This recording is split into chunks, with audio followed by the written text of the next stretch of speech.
Bem, esta sessão opcional sobre apologética e a igreja local é uma sessão onde eu vou tomar um pouco de tempo para discutir assim algumas coisas com vocês esta noite, mas não será de forma alguma como um sermão típico. Normalmente em St. Andrews, ao longo desses muitos anos, Arce e eu temos pregado amplamente os livros da Bíblia. De vez em quando passamos algumas semanas assim, ou meses em temas, e recentemente eu finalizei uma longa série sobre a missão de Deus nas Escrituras.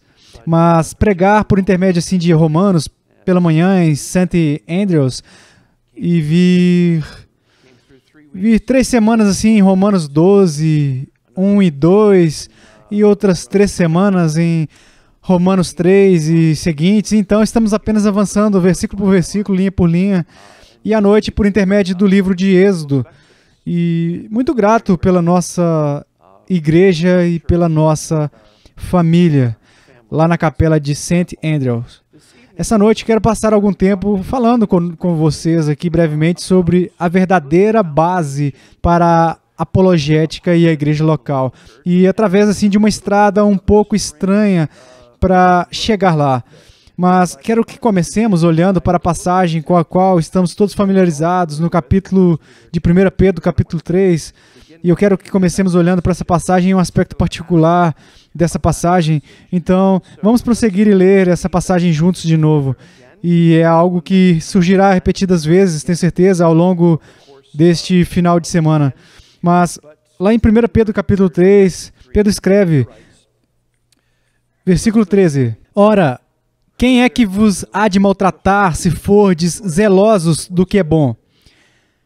Mas, ainda que venhais a sofrer por causa da justiça, bem-aventurados sois.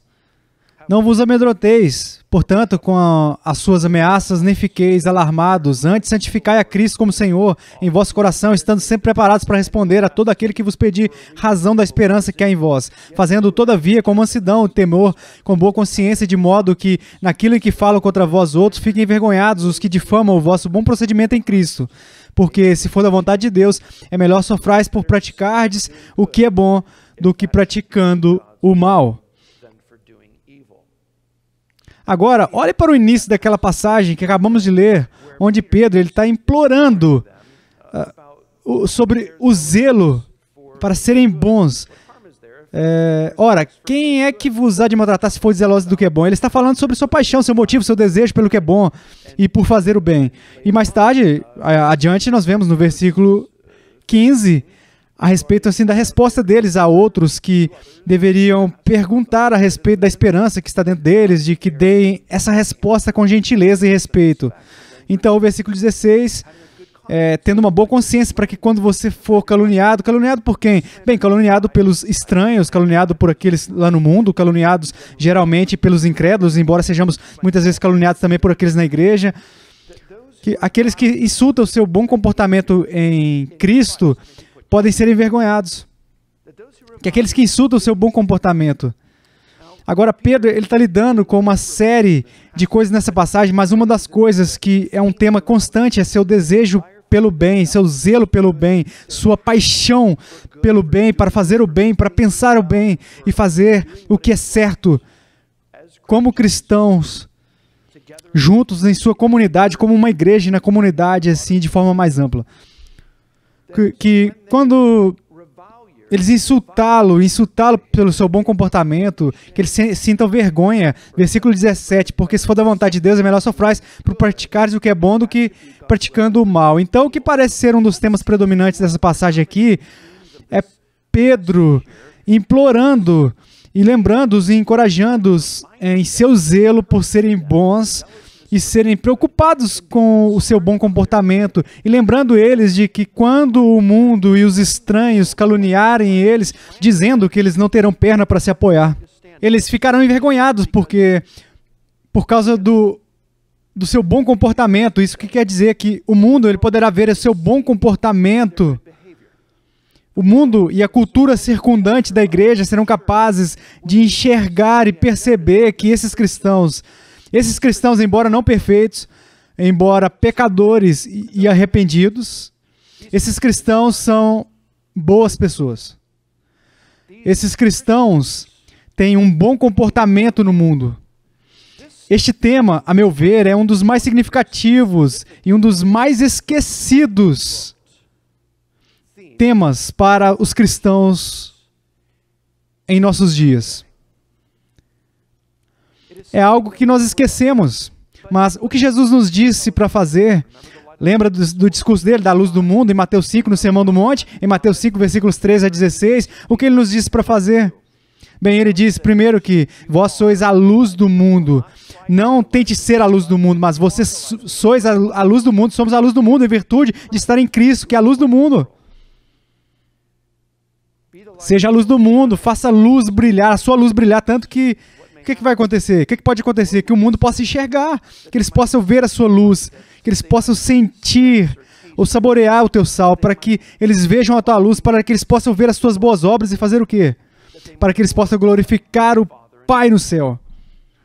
Então esse tema das nossas boas obras e de ser bom e ter um bom comportamento e ter um bom nome no mundo, na nossa comunidade, é absolutamente fundamental para a forma como nós damos uma resposta a quem pergunta. Jesus também disse, no seu sermão de despedida final, em João capítulo 13, vocês se lembram que ele estava dando os seus novos mandamentos, que não eram totalmente novos, mas eram novos, que ele chamou seus discípulos para se amarem uns aos outros. Ele disse, como eu vos amei. Essa era a parte nova de tudo, mesmo como eu amei vocês, vocês devem amar uns aos outros. E por isso, o que ele disse?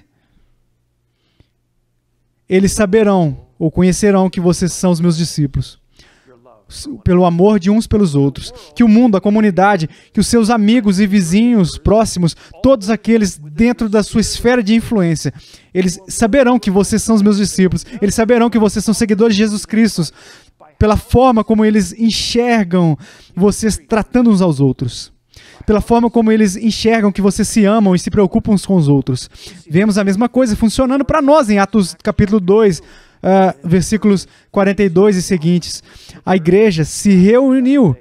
Eles ensinaram aos discípulos a doutrina dos apóstolos. Eles se reuniram e partiram o pão juntos. Eles se conheceram na casa um dos outros e cuidaram um dos outros. Eles se ajudaram. Eles se davam uns aos outros e vendiam seus pertences e posses para ajudar uns aos outros fora da igreja. Eles demonstraram amor verdadeiro em sua comunidade, e esse amor foi a maior apologética para o mundo que os assistia. Este tema está em todo o Novo Testamento, se você olhar com atenção. Como o nosso testemunho, como o nosso comportamento, como o nosso amor uns pelos outros é a maior apologética da igreja com o mundo que está ao nosso redor. É quando nós nos amamos, quando nos esforçamos para perdoar uns aos outros, quando somos o povo de Deus encorajando uns aos outros. Por que nos reunimos? Qual é uma das razões que o autor de Hebreus nos dá no capítulo 10? Por que nós devemos nos reunir? Por que não devemos abandonar a reunião dos santos? Para que possamos encorajar uns aos outros. Sim, para que possamos adorar juntos, para que possamos louvar ao Senhor juntos, para que possamos poder afirmar nossa fé juntos, para que possamos estar juntos e encorajar uns aos outros. Isso não é abandonar a reunião, o culto de nós mesmos. O que lemos nas qualificações para um presbítero? Bem, nós lemos, e vocês podem passar lá comigo se quiserem, e claro, passagens no Novo Testamento onde nós temos qualificações para o ancião por extenso. Primeiro está em Tito, capítulo 1, então também temos a passagem em 1 Timóteo, capítulo 3, e vocês podem ir comigo até lá. E eu não vou ler todas essas qualificações. Espero que vocês estejam bem familiarizados com todas elas, mas uma das qualificações que muitos cristãos e muitos anciãos, presbíteros e muitos pastores parecem ignorar é aquele que vem direto para e até o fim. 1 Timóteo, capítulo 3, versículo 7, Paulo escreve a Timóteo. Além disso, ele, que é o ancião, aquele que está qualificado para ser ancião, aquele que está qualificado para ser pastor, ancião. Pelo contrário, é necessário que ele tenha bom testemunho dos de fora. É necessário que ele tenha bom testemunho dos de fora a fim de não cair no opróbrio e no laço do diabo. Olha, é aqui que tudo realmente começa. Apologética na igreja primitiva. Na igreja primitiva, me perdoe, na igreja local. Podemos falar sobre apologética na igreja primitiva, com Irineu e Justino, e assim por diante, mas com relação à apologética na igreja local, tudo começa com os pastores, os presbíteros, anciãos. Tudo começa com homens qualificados, servindo no papel de anciãos. Eu acredito que um dos maiores problemas e uma das maiores ameaças que a igreja tem, uma delas são os pastores não qualificados nos púlpitos e anciãos não qualificados servindo ao lado desses pastores. Muitas vezes nos nossos dias as igrejas estão procurando comunicadores carismáticos que sejam bons no olhar assim, que eles tenham o estilo certo, que eles tenham a aparência certa. Que eles sejam pregadores explosivos, que contam as histórias certas, eles nos dão todas as ilustrações certas, eles nos dão todo o entretenimento que nós queremos, eles fazem cócegas em nossos ouvidos, nos contando coisas novas que nunca ouvimos antes de todas as outras semanas. Voltamos para um show para que possamos ouvi-los e vê-los a fazer parte do seu clube, do seu pequeno clube cultico. Queremos que sua esposa tenha a mesma aparência, queremos que seus filhos tenham a mesma aparência, e eles precisam abordar dessa maneira. Ele precisa dirigir algo exatamente assim, e é assim que nós encontramos um pastor hoje em dia. E sim, esperamos que ele soe doutrinamente em geral, mas isso não é tão importante. Não procuramos pastores qualificados como nós deveríamos. Não procuramos por anciãos qualificados. E, na verdade, até começa quando paramos de procurar por diáconos qualificados. Quando nós começamos a baixar o nível para o cargo de diácono. Fique atento, porque é neste exato momento que nós começamos a baixar o nível para o cargo de presbítero. Quando paramos de levar as qualificações que Deus, em sua palavra, nos mandou usar, não com categorias gerais, mas quando paramos de olhar para essas qualificações, para os oficiais que Deus ordenou, que eles realizassem o trabalho da igreja e a missão de Deus na terra, por intermédio de igrejas locais em todo o mundo, quando paramos de olhar para essas qualificações, mas ao invés das definições do mundo e as qualificações do mundo, os padrões do mundo e as características do mundo, então nós perdemos a batalha. Mas tudo começa com homens verdadeiramente qualificados. E isso significa que nós precisamos encontrar homens à medida que eles crescem na fé, homens que são fiéis. Isso significa que nós precisamos encontrar esses homens mais jovens e que significa que nós precisamos ajudá-los. Isso significa que nós precisamos apoiá-los. Isso significa que nós precisamos apoiá-los e ajudá-los financeiramente a passarem pelo seminário. Isso significa que nós precisamos treiná-los não apenas nos seminários, mas também nas igrejas. Isso significa que nós precisamos dar a eles oportunidades nas igrejas e precisamos deixá-los crescer e ser paciente com eles. Isso significa que nós precisamos levantar jovens fiéis, ajudar eles, ajudar a família deles, para que eles possam realmente fazer a obra de Deus, que Deus os chamou para fazer.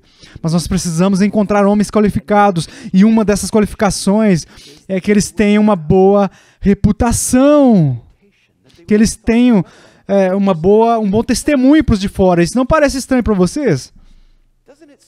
Não parece estranho que Deus dê esta qualificação, que eles precisam ter um bom testemunho para com aqueles que estão fora da igreja?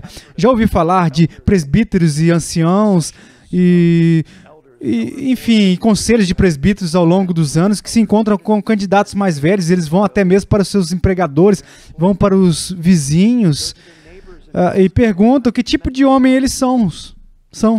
Agora, eles não estão procurando o tipo de coisa bem, eles são simplesmente legais e nunca dizem qualquer coisa maldosa ou, olha, eles são a melhor pessoa do mundo. Não estamos falando de homens íntegros, estamos falando de homens que são homens honestos, homens que são verdadeiros, homens que você pode contar, homens em que você pode confiar. Agora, eu tenho que te dizer uma coisa.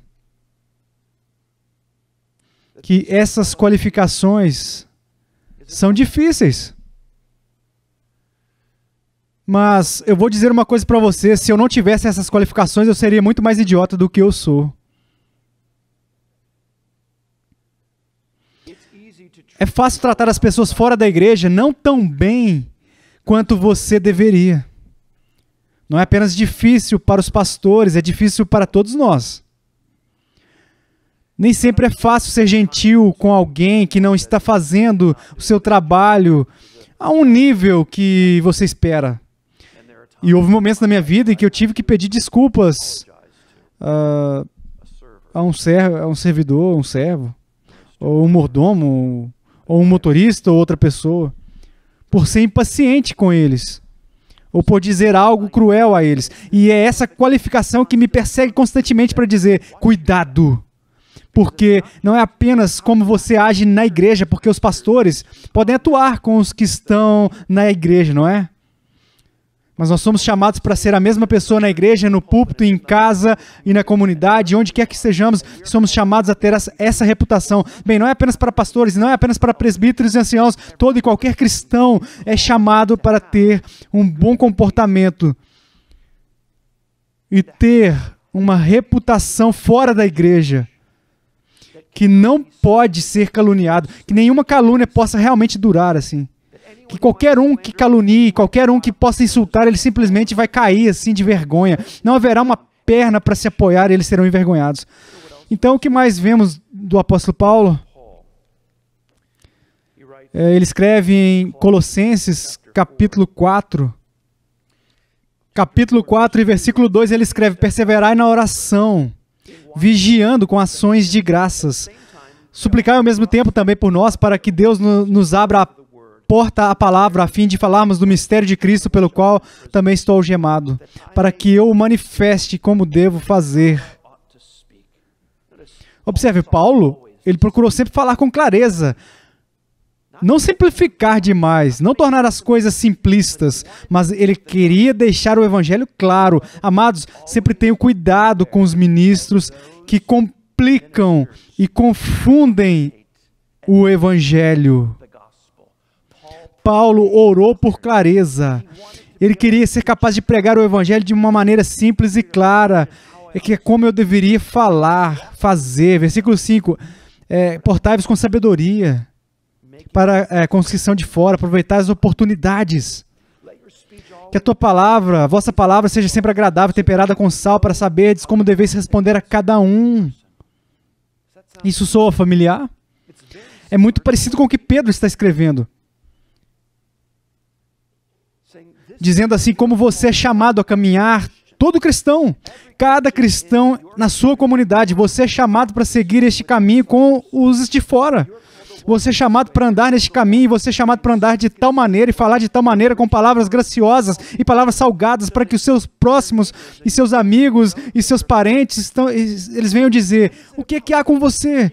Quando você passa por provações e lutas e dor e testes e tristezas na sua vida, você tem esperança. Quando alguém te machuca, te calunia, te dá um tapa na sua cara, você vira e dá a outra face.